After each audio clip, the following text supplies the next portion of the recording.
माझ्या घरचे भिंतीला शॉक लागत होता म्हणून MSCBमध्ये कंप्लेंट करायला गेलो होतो.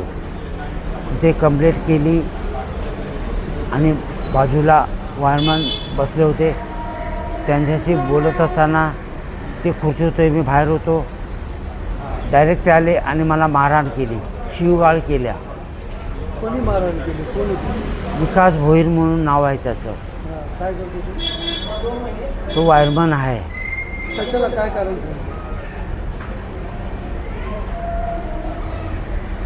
डायरेक्ट काहीच नाही, तुला मारणार, गेटपर्यंत मारणार, तू काय पण कर.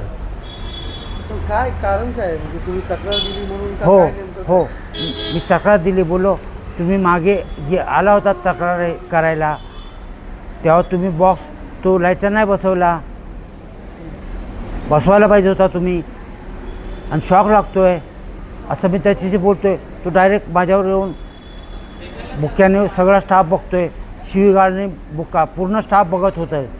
कुठं मारलं ते? MSC पूर्ण फायटी वगैरे मारल्या. कुठं मारलं? कुठं मारलं? MSCBच्या तक्रार करतात त्या ऑफिसला. आता तुम्ही पोलीस स्टेशनला गेले का? नंतर पोलीस स्टेशनला मी आता गेलो आणि त्याच्या नावाची तक्रार नोंदवून मी आता मेडिकलसाठी इथे आलो आहे. मला पहिल्याचे 2 अटॅक आलेले आहेत.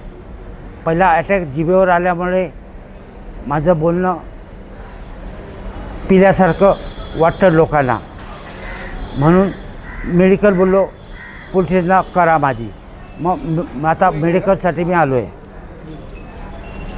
मेडिकल करून मी परत तेजस बिल्डिंगला जाणार त्या ऑफिसरांना भेटायला. नाही, त्या ग्राहकाचा काहीतरी गैरसमज झाला. तेव्हा आला होता माझ्याकडं, त्याची कंप्लेंट लिहिली, भिंतीला शॉक लागतं म्हणून. त्याला म्हटलं ठीक आहे बा, माणसं येईल, आणि तो याचा मीटर जो रिप्लेस केला तो BRNचा प्रॉब्लेम होता. तर त्याला मी समजून सांगितलं, तर त्यांचा काहीतरी गैरसमज झाला, ते त्यांनी उद्धत घालून ते माझ्यावर धावून आले. मी उलटं म्हटलं आता काय ग्राहक आहे काय बोलणार ना, अशी गंमत आहे. तुम्ही मारहाण केली नाही? नाही, उलटं ते धावून आले म्हणून मी त्यांना असं हे केलं, फक्त बाई काय केलं नाही मिळत. पण आता तुमच्या विरोधात तक्रार त्यांनी दिलेली आहे, काय सांगाल? नाही, ती खोटी नाही साहेब, ती खोटी तरी तक्रार त्याला काय करणार. ग्राहक खोटा बोलला तर मी तर काय करू शकत नाही ना. तसं आपल्याला काय पुरावा जोर असतो ग्राहक खोटा बोलला तरी. काय मागणी होती तुमची? ती जी तक्रार आहे त्यांनी मागे घ्यावं, मी तर त्यांना काय केलेलं नाही मिळत. त्यांना असं वाटत असेल तर त्याला मी काय करू शकतो ना शेवटी.